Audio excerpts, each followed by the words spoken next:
ஸ்ரீ விநாயகர் புராணம் ஐந்தாம் பகுதி. அசுரேந்திரனின் மனதில் சற்றே நம்பிக்கை பிறந்தது. அந்த நம்பிக்கையுடன், குருவே, மரகதரை பற்றி கொஞ்சம் கூறுங்களேன். அவர் எப்படிப்பட்டவர்? ஒரு பெண்ணால் அவரை மயக்கிவிட முடியுமா? முனிவர்கள் பற்றற்ற வாழ்க்கை வாழ்பவர்கள் ஆயிற்றே. மரகதர் எப்படி என இழுத்தவனிடம், அசுரேந்திரா, சந்தேகம், தயக்கம், கால தாமதம் இம்மூன்றும் வாழ்வின் எதிரிகள். பெரியவர்கள் ஒன்றை கூறினால் அதில் நிச்சயம் அர்த்தம் இருக்கும். என் பேச்சை நீ நம்புபவனாக இருந்தால் இதற்குள் ஒரு பேரழகியை மரகதரிடம் அனுப்பி இருக்க வேண்டும். நீயோ அரைகுறை நம்பிக்கையுடன் பேசினாய்.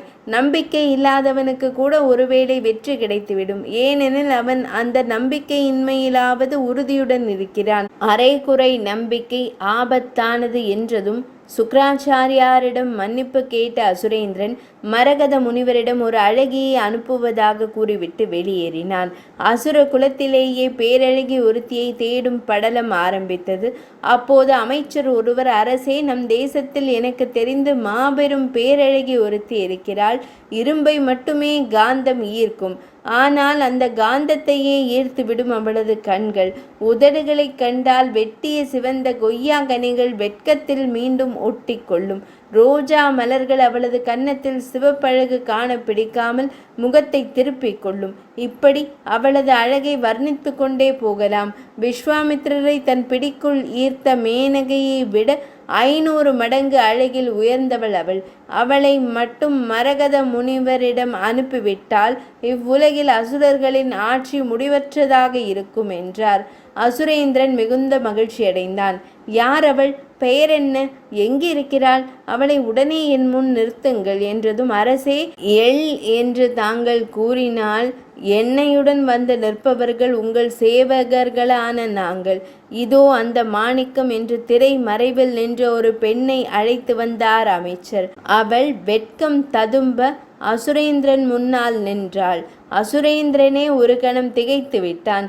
தன் மனதிற்குள், ஆஹா, இவளை மட்டும் மரகதரிடம் அனுப்ப வேண்டிய கட்டாயம் இல்லாமல் இருந்திருந்தால் இவள் என் பட்டத்தரசிகளில் முதன்மையானவளாக இருந்திருப்பாள் என சொல்லிக் கொண்டான். அழகு மங்கையே, உன் பெயர் என்ன என்றதும் பேசியது குயிலா சிட்டுக்குருவியா என்று வித்தியாசம் தெரியாதபடி மிக மெதுவாக விபுதா என்றாள். விபு, உன்னிடம் அமைச்சர் எல்லாம் கூறியிருப்பார் என நினைக்கிறேன். நம் குலம் தலைக்க வேண்டும். அதற்கு நீ இந்த தியாகத்தை செய்தே தீர வேண்டும். இதை செய்துவிட்டால் அசுரலோகத்தில் எங்கும் சுற்றி வர உனக்கு அனுமதியும், பல பிறவிகள் உன்னை தொடர்ந்தாலும் எப்பிறவியிலும் நீ அனுபவிக்கும்படியான செல்வத்தையும் தருவேன் என்ற அசுரேந்திரன் அவளை காட்டில் கொண்டு பாதுகாப்பாக விடும்படி அமைச்சருக்கு உத்தரவிட்டான். பெரிய தேரொன்றில் ஏறிய விபுதா மரகத முனிவர் தவம் செய்யும் இடத்தருகே இறக்கிவிடப்பட்டாள். ஏவலர்களை அவள் அனுப்பிவிட்டு மரகதரின் அருகில் சென்றாள். பெயருக்கு ஏற்றாற்போல் அவர் மிகுந்த தேஜஸுடன் இருந்தார். அவரது தவத்தின் ஆழத்தை பார்த்தால் அவர் அப்போதைக்கு எழுவதாக தெரியவில்லை. விபுதாவிற்கு அவர் அருகில் செல்ல பயம். மிகப்பெரிய தபஸ்வியாக இருக்கிறார். இவர் அருகில் சென்று தவத்தை கலைத்தால், கோபத்தில் நம்மை எரித்துவிட்டால் என்ன ஆவது? நான் இறந்து போவதை பற்றி கவலைப்படவில்லை.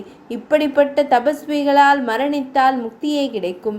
ஆனால் என் எஜமான் கூறி அனுப்பிய பணி என்னாவது? ஒருவரை நம்பி ஒப்படைக்கப்பட்ட பணியை எப்பாடுபட்டேனும் முடித்து கொடுத்து விட வேண்டும். இல்லாவிட்டால் அது நம்பிக்கை துரோகத்திற்குரிய பாவத்தின் பலனை நமக்கு தந்துவிடும். சமயோஜிதமாக நடந்து கொள்ள வேண்டும். முள்ளை முள்ளால் தான் எடுக்க வேண்டும். இவர் தபஸ்வி என்றால் நான் தபஸ்வினியாக வேடம் தரித்துவிட்டு போகிறேன் என்றவள் மறைவிடத்திற்கு சென்று தபஸ்வினி போல் வேடமிட்டு கொண்டு வந்தாள்.